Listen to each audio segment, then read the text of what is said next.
Hello, everyone. Welcome to a special emergency 49ers quality control meeting. I'm the quality control expert for the 49ers, not currently on their payroll, but one day probably will be because the quality has been under such control for many years, mostly because of me. So I'd like to thank everyone for showing up. I've been on vacation the last week, was in New York, was in the Hamptons. Now I'm back. Been thinking a lot about the 49ers, pretty much only thinking about the 49ers like the last month. I haven't been tweeting much, but I have been thinking about the 49ers, and I have a lot I want to say. So what I've done is I've invited the faithful. You guys are free to be here. You guys are free to hear, watch, comment. But I've also invited some key figures from the 49ers. They're here as well. Thank you so much for showing up. And I'm going to be speaking directly to them. You guys are free to chime in whenever you'd like, but I would like to start speaking directly to Kyle Juszczyk, the fullback of the team. He's really been on the team longer than most players. And what's interesting about you, Kyle, is you sort of speak for the team. You're a very smart guy. You went to Harvard. We all know you went to Harvard. Some people forget, but you went to Harvard and you play fullback. You don't really get the ball very much. You're a good player. You go to Pro Bowls. You're a leader on the team. But when it's time to interview you, Kyle, there's not a lot of questions to ask you other than what did it feel like to go in motion on 1st and 10? When you were in the backfield and you went from the left side to the right side before the snap, what did that feel like? What was going through your head as you were going in motion? So there's only so many times you can ask that question. Then it comes to like big picture stuff, and people like to ask him big picture stuff because he went to Harvard and he's smart. So you, Kyle, we went on the Rich Eisen show recently, and Rich Eisen, gave you a bunch of softball questions about you, which you loved, of course. Then he asked you about Brock Purdy. He was buttering you up. He was getting you into a talkative mood, and you fell for it, Kyle. He asked you, why did the Brock Purdy experience, why was it so successful? And here's what you said, Kyle Juszczyk. He said, I have to give Brock Purdy like the highest compliment you could give, which is he's a football player. The guy has played a lot of football, a lot of games. You need those live reps. He was out there. He wasn't thinking, he was reacting. He trusted Kyle. He didn't overthink things. He was well prepared. He ran the offense. He trusted his playmakers. He didn't try to do too much. Kyle Juszczyk, I understand you're very smart. And what you did here was essentially only talk about Brock Purdy and praise him. But even though I didn't go to Harvard like you did, I'm also kind of smart. I went to UCLA, and you don't have to go to UCLA or Harvard or any college to figure out that every single thing you said about Brock Purdy on this Rich Eisen show did not apply to Trey Lance. In fact, it's the exact opposite. Every single thing you said would not apply to Trey Lance. Hasn't had the live reps, hasn't played a lot of football games, which means that you think he's not a real football player. Because the definition of a real football player to you is someone who's played a lot of football games and doesn't need those live reps because he's had them already. Someone who goes out there and reacts. You can't go out there and react if you haven't had those live reps. And if you haven't had those live reps, and you're not a football player, according to Kyle Juszczyk. So that's what one of the leaders in the team thinks. You, Kyle, you think Trey Lance really isn't the real deal. I mean, it's not just that he's not a good quarterback. He's not even a football player in your eyes. You need to stop saying stuff like that, man. It's not your place to imply that Trey Lance is not a football player. I know you didn't say he's not a football player, but you don't have to go to Harvard to realize that every single thing you like about Brock Purdy doesn't apply to Trey Lance. And here's another thing, Kyle. What you like about a quarterback is not enough. Basically, you're saying Brock Purdy's a young veteran. He's the youngest veteran.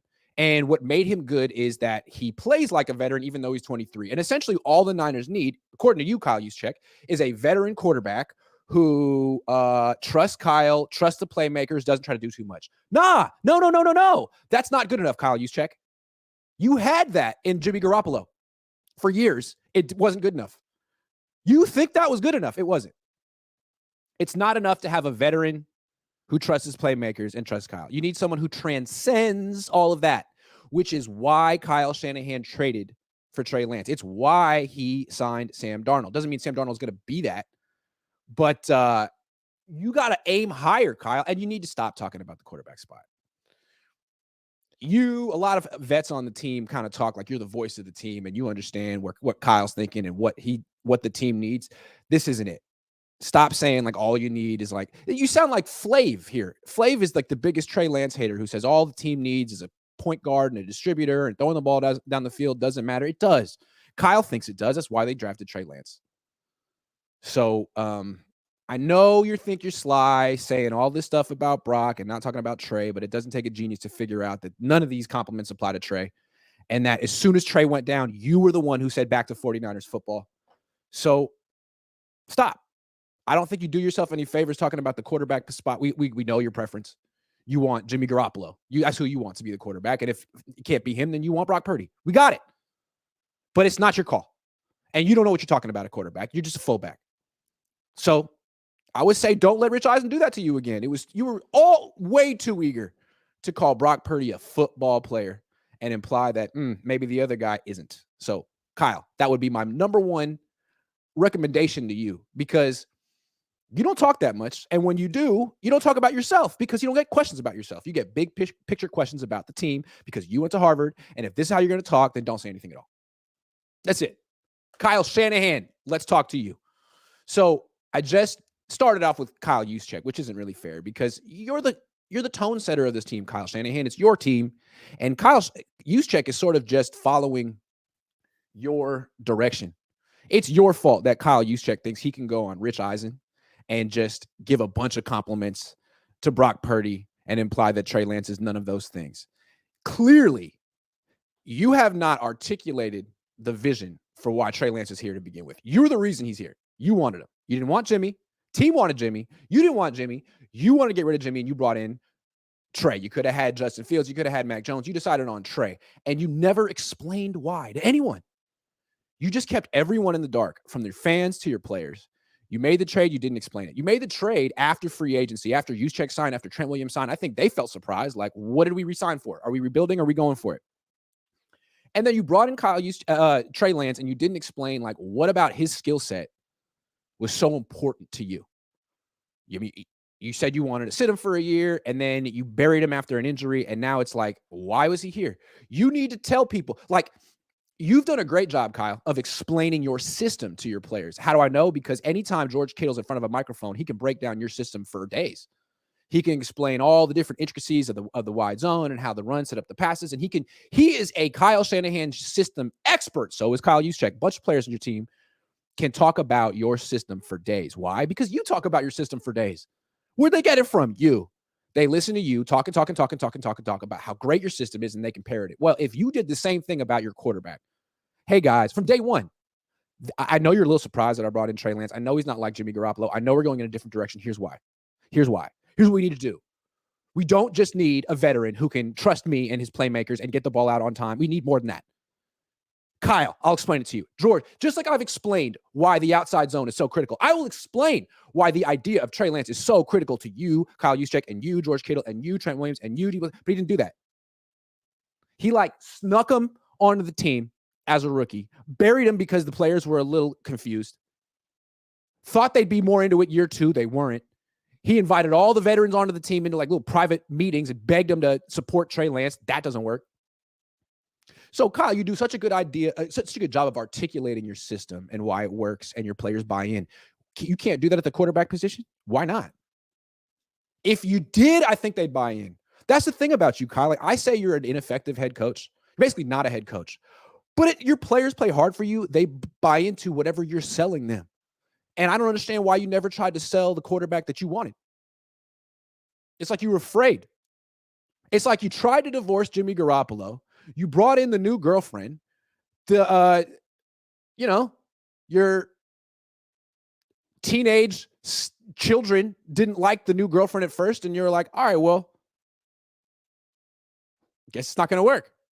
I don't know. It seems kind of like that's what happened.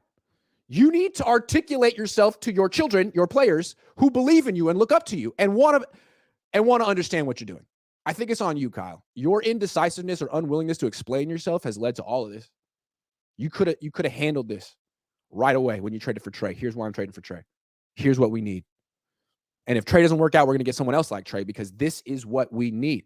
But for you to trade 3 first-round picks for Trey, never give him a chance, and then pivot to Brock, who's a lot like Jimmy, it makes people like Kyle Juszczyk be like, what the hell are you talking about, man?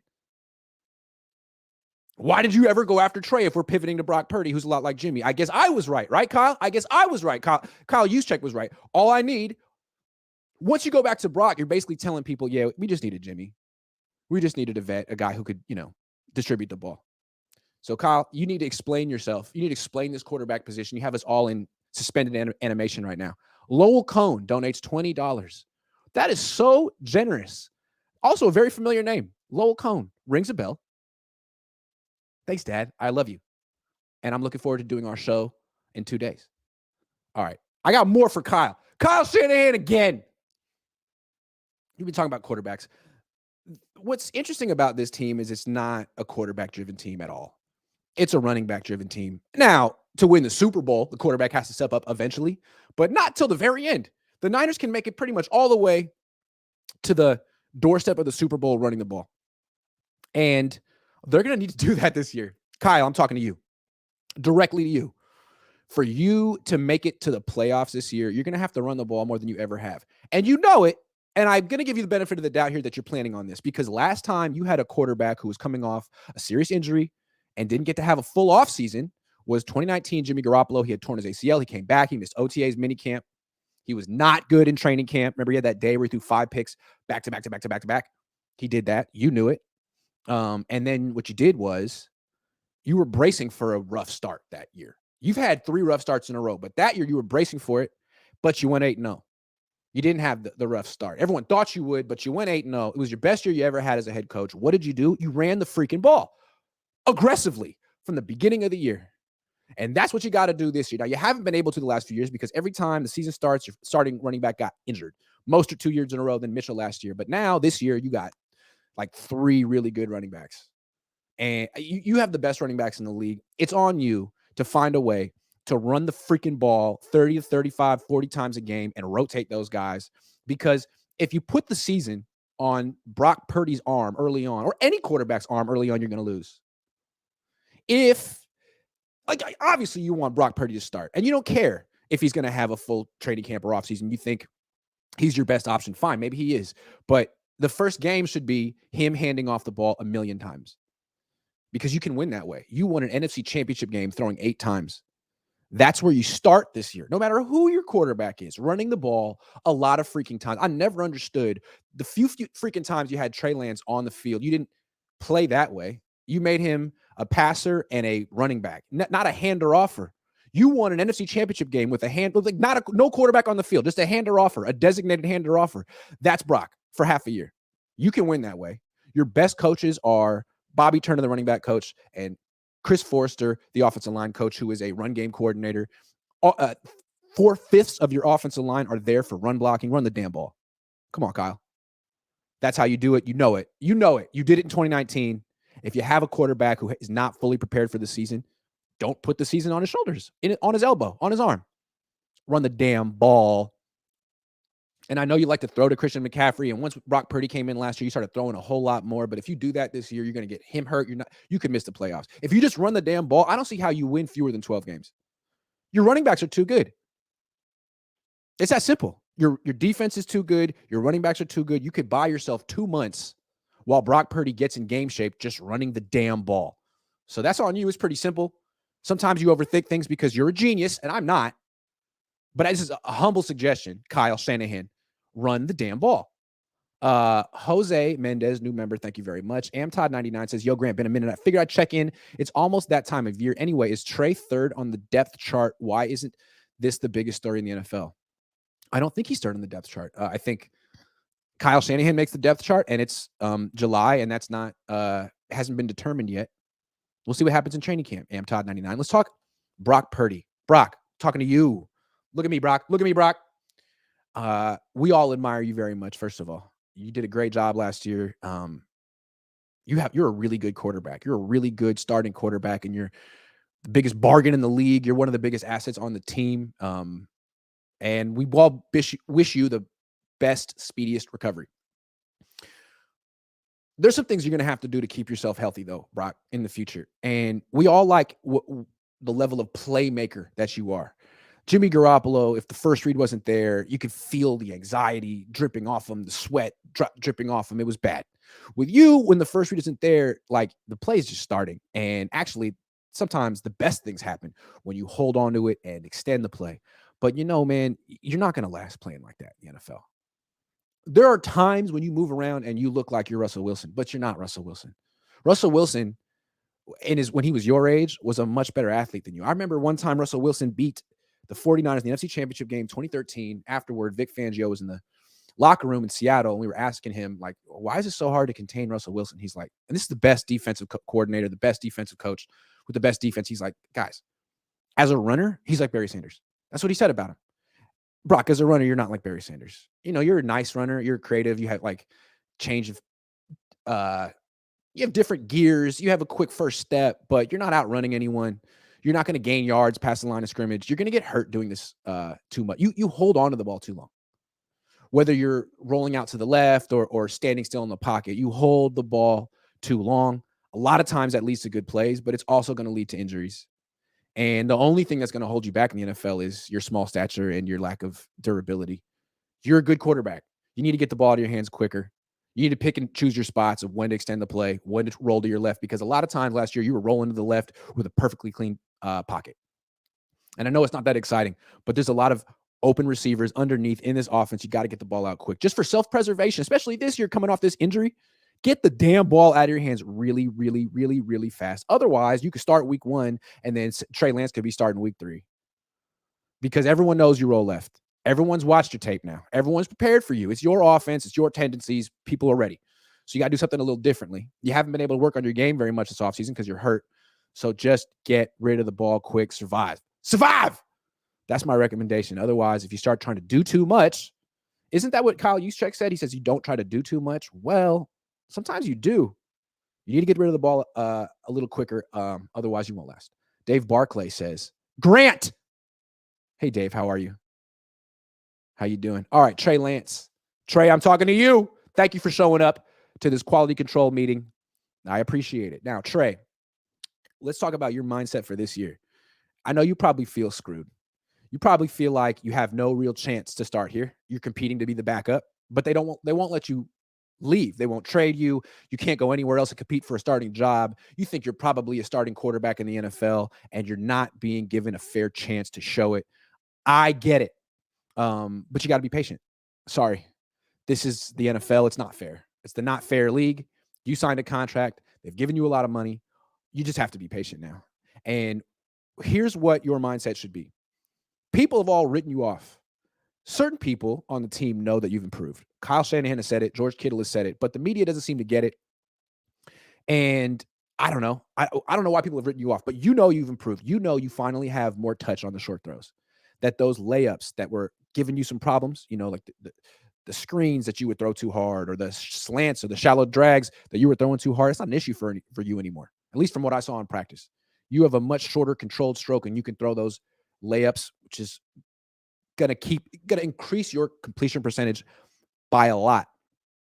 So when you finally get your opportunity, and you will, considering Kyle Shanahan as a head coach has no inclination or desire to protect a quarterback on his own. That's the quarterback's job. You're going to get your opportunity. And what you'll do is you'll show that you can hit those little layups. But what you got to do early on is hit a deep shot. You got to differentiate yourself from Brock Purdy. You got to go out there and play with confidence, because you already know Kyle Juszczyk, and a lot of people on the team prefer Purdy for all these reasons, right? Because he played more than you, and he's a gamer, and he's a football player, and yada, yada, yada, as if all of his physical limitations don't matter. So Purdy will go out, he'll play, and he'll play to the best of his ability. If you ever get your opportunity, you have to show what you do differently than him. And that's not with your legs. That's with your arm. Because with Purdy, defenses play 8 in the box more than any team, more than anyone else. When Purdy's on the field, the Niners aren't going to push the ball down the field. They're going to run the ball and throw quick, short passes. So that's the game plan every team's going to have locked in against the 49ers every week. If you ever get your opportunity, teams aren't going to be prepared for what you do and your style of play. So show that you can hit the layups, show that you can hit the short ones, but on 3rd and 7, the first time that freaking defense gives you single high, throw it deep down the sideline. Because honestly, that's like your best throw. You hit Danny Gray like that down the sideline in the preseason last year. You hit a couple deep throws against Chicago last year that no one remembers because you lost. But if you can differentiate yourself in that way from Brock, you won't lose the job. It's the same thing that Colin Kaepernick did with Alex Smith. Alex Smith was doing great. He was winning games. He was highly efficient and a little mobile, kind of like Brock Purdy.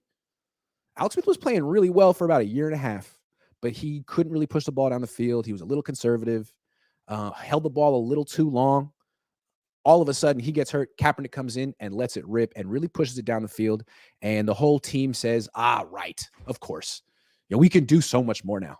So it's on you. If you can differentiate yourself, put up some points, win the game, you'll never give the job back. Be patient. Don't go out there and be scared, conservative when you finally get your chance. Because if you go out there and try to play like Brock Purdy, you can't play as well. You can't be Brock as well as Brock can be Brock. You could never be Jimmy as well as Jimmy could be Jimmy. I feel like you've been trying to do that, Trey. You've been trying to play the position the way the people ahead of you in the depth chart have been playing the position, as opposed to saying, I play differently. There are different throws I like to make. There are different ways I like, different tendencies I have. Be yourself. And have confidence that you can do things these other quarterbacks can't do. Because if you try to play like Brock, you won't play like Brock. All right. Let's talk Deebo Samuel. Deebo, I want to give you credit. At minicamp, you talked a good game and said, you weren't in shape last year. It's never going to happen again. And you're embarrassed. You're never going to put that on film again. But then you didn't practice at minicamp. And I felt like, okay, well, he's really smart and self-aware and he says the right things, but he doesn't back it up. But then I got to say, I've been watching on social media, even though you blocked me on Twitter, which was kind of petty, but whatever. I've been seeing the videos you've been posting and I see you working really hard. It seems like you're more dedicated to fitness this offseason than you've been in a couple of years. 2 years ago, before you got the massive contract, you were working your butt off all offseason. Last year, I don't know, you were posting a lot of videos about you going out with your friends, like a fat wad of cash against your ear, like you're talking to it on the phone. That didn't necessarily lead to a great year. Now, it looks like you're back in the mindset you had before you got paid. And that's I just want to give you props. Because if you can keep this going, if you come in to training camp in your best shape and you don't get injured, because the injuries all happen because you are overweight. You're that guy who's like always 5 to 10 pounds a little too overweight, and you're really fast and explosive. So all that extra weight you're carrying on your body, not to mention your lower body, which is really, really thick. I mean, you're a hamstring injury waiting to happen. You're a groin pull waiting to happen. You are so explosive and yet a little too heavy. So if you could just be 215, you wouldn't have those hamstring injuries. At 220, 225, yeah. So keep your weight down. Keep your fitness, your cardio, all that. You'll be fine. And the Niners might just win a Super Bowl. Because when you're 215 pounds, you're like the best player in the league. When you're 225, you're not. And on the videos, it looks like you're like 215 right now. So stay focused. Stay off Instagram. Get out of people's DMs. You seem like a big DMer, Deebo. I'm just going to say it. You seem like the kind of guy who's all up in those DMs. Don't. They'll come to you, Deebo. You're Deebo Samuel. But if you have another down year, you'll just be Tyshawn Samuel. You got to be like an all-pro to be Deebo. I'm sorry. Because you're like Deebo. There was a Deebo before you. And you were playing like Deebo for a while. But last year, you played like Tyshawn. Not like Deebo. So get off Instagram. Put the DMs down.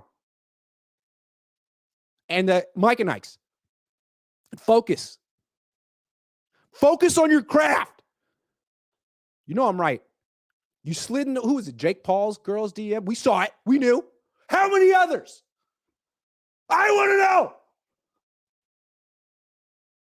It's the DM rule. You can only be sliding DMs if you're an all-pro. Otherwise, no sliding. Trent Williams. I got to talk to you, Trent. See, you don't see like a DM slider to me, Trent. You're older. You know what I mean? You got a good head in your shoulders. But, Trent Williams, you tip plays.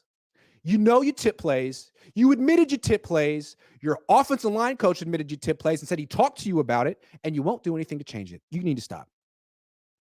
I know everyone says you're the best, and you get great PFF grades, and you get all the accolades, but you're tipping plays. It's selfish. You know you're doing it. Everyone knows you're doing it. You stop. Because your team is a play-action team. And on pass plays, you line up in a pass stance with your left foot way behind your right foot. On run plays, you line up in a run stance with your left foot parallel to your right foot. You're tipping plays. If you want to fake a run and do a play-action pass, then you need to be in a run stance, not a pass stance. But when Brock Purdy injured his elbow against Philly on that play-action pass, you were in a pass stance. And what happened? The defensive lineman, Hassan Reddick, on the other side, never reacted to the play fake, and ripped Brock Purdy's arm out of his socket, basically. That's what Chris Forrester said. We asked him. It was in Colorado. I asked him, do you talk to Trent Williams about tipping plays? And he said, I do. And he said, it's one of these things where it helps Trent. It gives him an advantage. He's always in the right position to block someone. But it doesn't help Mike McGlinchey, the right tackle on the other side, or any of the other offensive linemen. Like, Trent can win his one-on-one, but if Mike McGlinchey's guy knows a pass is coming on a play-action pass, Mike's screwed because he's not as good as Trent Williams. He's not. So Trent, it's selfish. And it's also been discussed. Kyle Shanahan didn't acknowledge it, but your offensive line coach did. You did. You said, look, yeah, I can do that, but it doesn't mean that people know which run's coming. It doesn't mean people know which pass is coming. Yeah, but if you're trying to sell a play-action pass, you're not selling it. You're the one guy out of 11 that's not selling it. And it doesn't mean that none of your play-action passes will work. But if enough teams pick up on that tendency, then all it takes is one play action where the defense doesn't react to the fake and the pass rush gets in and the quarterback gets hurt. Because that's what happened. All it takes is once, and it happened once last year. And no one blamed you for it. But you know what? Let's be real honest here. Trent, best player on the team, best left tackle in the game. You got 2 quarterbacks injured last year, not 1, 2. Okay? There was Brock because you tipped the play on a play action pass, but there was also Trey. Go back. You know you did it. Go back and watch the run where Trey was running up the middle. You pulled. You were supposed to lead him. You blocked no one. The person who hit Trey and broke his ankle was the guy you were supposed to block, but you didn't block him. You ran past him to block nobody. I don't know what you were thinking on that. And again, your reputation is so sterling, so great that no one will ever even point it out, but it was your fault. You know it. It was your fault on Brock's. You know it. Do better. You're the best player on the team, right? You're the most physically gifted player on the team, right? You're like 36 years old, right? You know what to do. No one calls you out on this, but I am right now. I'm doing it. This is quality control. You got Trey hurt, you got Brock hurt, you got to do better. You're still going to be all pro. You're still going to go in the Hall of Fame. But I'm watching you, Trent.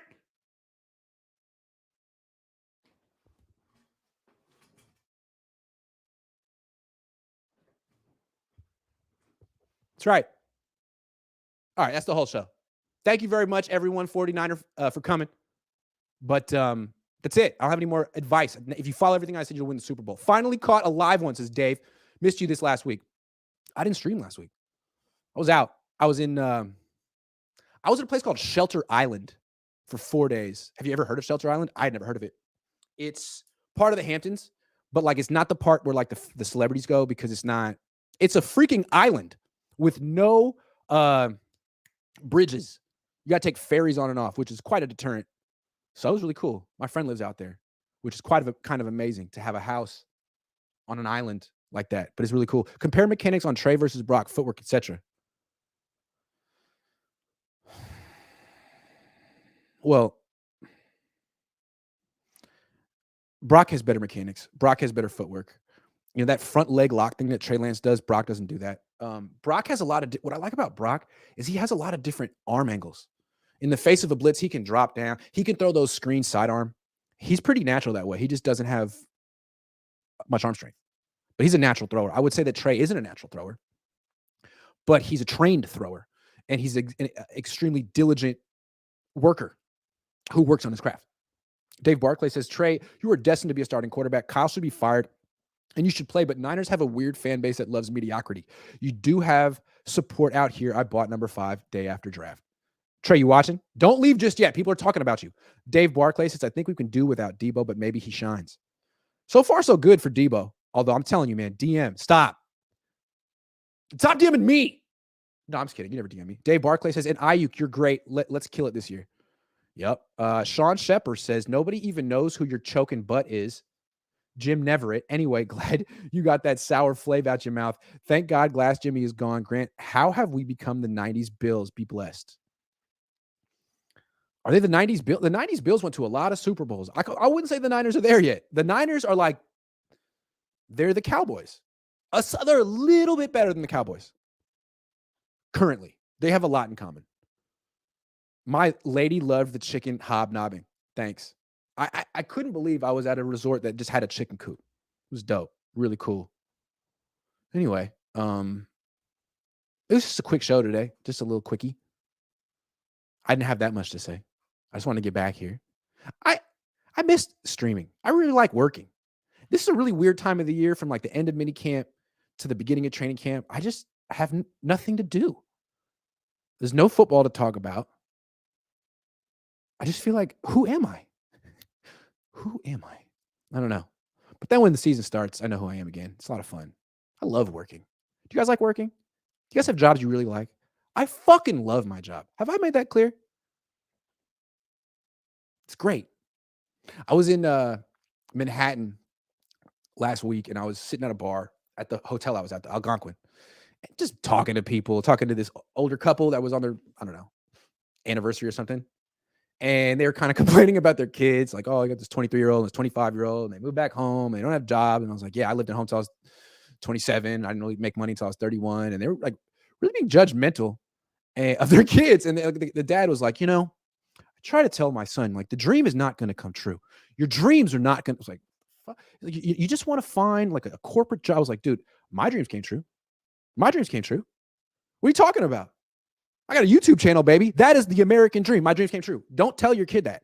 Why would you tell a 23-year-old? Don't pursue your dreams. So I asked the guy, what do you do? He's like, oh, I make sets for Saturday Night Live. Oh, you make sets for Saturday Night Live? Oh, yeah, I've been doing it since 1995. I was about 35. I just cold called him one day, walked in, and got the job. I was like, okay, so your dreams came true, and you would tell your kid, don't go for it? And he was like, that's a good point. Yeah, man, it's hard out here. Parents getting mad. Their kids move back home. I would have lived at home until my, mid-30s. If I didn't have some help. I don't know where I went with that. Anyway, New York was fun. I enjoyed it. Great food. Shelter Island. I recommend it. Don't go to Bridgehampton or Southampton or East Hampton or any of that, bougie stuff. Shelter Island's kind of like low-key. Kind of quaint. It's like the difference between Sonoma and Napa. Like, Napa is nice, but it's also like way overdone and super expensive, and people go there just to be there. Sonoma's nicer. I always like Sonoma. I don't know, some people don't, but it's a little less touristy. People there are more locally, right? It was kind of that's the way I saw it. Shelter Island is super pricey. Kind of. That whole area is kind of, but I'm rich, so because of YouTube.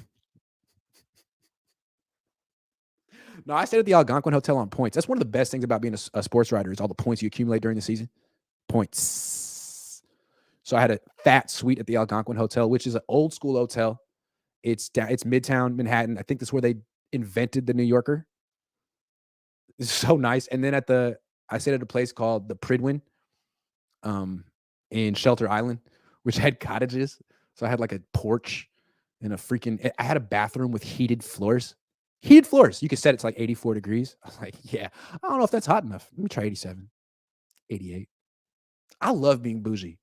And I feel like you can appreciate bouginess if you don't grow up bougie. My dad was a newspaper writer in a guild. My mom was a part-time teacher. She had chronic fatigue syndrome. We didn't grow up super bougie. We grew up, middle class. But now that I can like stay at nice places and stuff, it's like, yeah, fuck yeah, I want that. Oh, yeah, I want the robe. I love going to hotels where they give you a robe. Yeah, I want the fucking robe. Yeah. I have no qualms about being bougie at this point in my life. I earned it. Now, my kids, they're not going to get to be bougie. They're not going to know about any of the money I have. Sorry. It's not good for you going to public school. I'm not going to contribute to the miseducation of another child. You know what I'm saying? You got to be raised the right way. You can't put your kid in a socioeconomic bubble right off the bat unless you want them to be totally fucked up. That's the way I think. So I'm going to have to play that game. I don't know how I'm going to do that. But I'm not a dad yet, so I don't have to worry about it. That's what I'm thinking. What am I talking about? All right, guys, thank you very much for watching the show and whatnot. Jesse, I see you in there. Me and you this week, baby. It's nice to be back. All right, guys. I'm out. I'll see you guys. Hold on. I might have missed one. No, I did miss a bunch. For a non-fan, you really want the Niners to win a Super Bowl? I could care less, honestly. When every year they don't win a Super Bowl, it's not like I'm like, no. I'm like, well. I guess quality control is still in business, huh? Yeah. Thanks for getting on a Sunday, Grant. I missed it. It's been a while. I own Patriot Builders in Montana and love it. There you go. That's the key. You got to do what you love. Otherwise, you're going to hate it.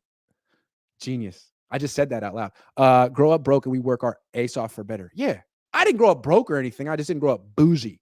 Some people think bougie's not good. I love it. Bougie. Anyway, go have a bougie Sunday. And if you feel shameful about it, tell people I gave you permission to be bougie today. Have a great one.